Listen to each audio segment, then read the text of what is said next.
Hello everyone. Today I'll be showing you a model of maths. तुम इसको holidays homework में use कर सकते हो. You can use it in maths exhibitions.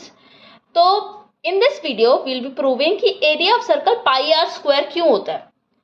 तो what you have to do is you have to take a circle. मैंने एक छोटा सर्कल लिया है जिसको मैंने 16 इक्वल सेक्टर्स में डिवाइड किया है.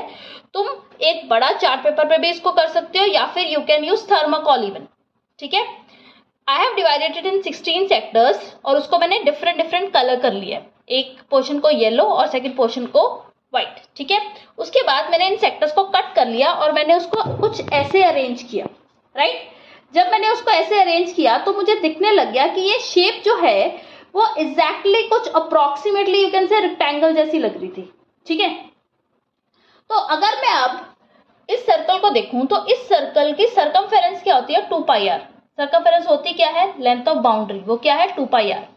तो अगर ये येलो जो सेक्टर्स हैं वो हाफ ऑफ द सर्कल को कवर कर रहे हैं तो इनका जो बाउंड्री होगी ये सिर्फ येलो की बाउंड्री कितनी होगी? 2 पाई आर का हाफ.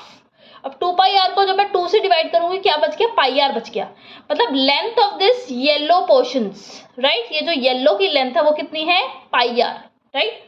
तो ये ऊपर सिर्फ येलो थे तो ये कितना हो गया? पाई आर. नीचे सिर्फ व्हाइट थे तो ये भी क्या हो गया? नीचे की length pi r. And this thing ये क्या है? This is the radius. यही तो होती है radius of circle. Distance from this point to this point. ये क्या होता है? रेडियस. तो ये हो गया रेडियस. दैट मीन्स जब मैंने इसको कट किया मेरे पास एक रेक्टेंगल बन गया जिसकी लेंथ क्या है? पाई आर और जिसकी ब्रेड्थ क्या है? आर. तो एरिया ऑफ रेक्टेंगल क्या होता है? पाई आर मल्टीप्लाई बाय आर.